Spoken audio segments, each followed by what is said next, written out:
Hi friends, ఈరోజు 2022లో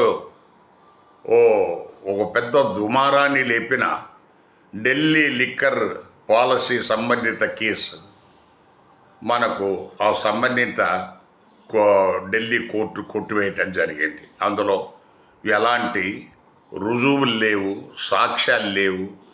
దాని తర్వాత అసలు ఆ కేసు ఎలాంటి దానికి విలువే లేదు అన్న విధంగా వాళ్ళు జడ్జిమెంటులో ప్రస్తావించారు. సో ఇది దీంట్లో జరిగిన నష్టం ఏంటి? ఆమ్ ఆద్మీ పార్టీ, ఏది కేజ్రీవాల్ అప్పుడు ముఖ్యమంత్రిగా ఉన్నారు, ఆయన 150 రోజులకు పైగా జైల్లో పెట్టారు. ఆయన డిప్యూటీ సీఎం, ఆయన ఏదో డబ్బులు తీసుకొని అంత చేసినట్టుగా ఆయన దగ్గర 2 సంవత్సరాలు ఆయన జైల్లో ఉన్నాడు.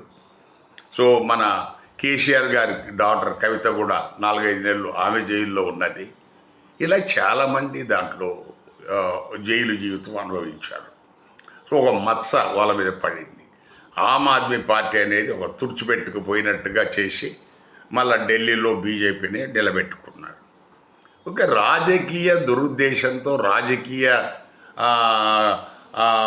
రాజకీయాలకు సపోర్టుగా ఈ ఏజెన్సీలు పనిచేస్తే ఇలాగే ఉంటాయి.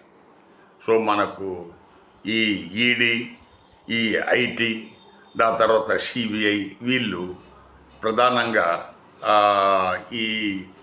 ఇలాంటి రాజకీయాలకు అధికారంలో ఉన్న పార్టీకి కొమ్ము వేయడానికి వాళ్ళు ఒక్క అధికార పార్టీకి సంబంధించిన వ్యక్తి మీద కేసు పెట్టరు.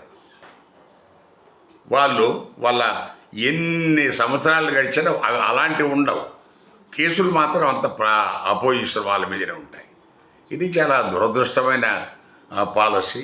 ఇప్పుడు ఆమ్ ఆద్మీ పార్టీకి, కవితకు, కేజ్రీవాల్కు జరిగిన ఈ నష్టానికి ఎవరు బాధ్యులు, ఎవరు దీనికి వాళ్లకు నష్టపరిహారం ఇస్తారో మరి ఆలోచించే మనకు దీని మీద మరి సుప్రీంకోర్టు ఇలాంటి కేసులలో నష్టపరిహారం అవార్డు చేయటం అనేది న్యాయం. Thank you.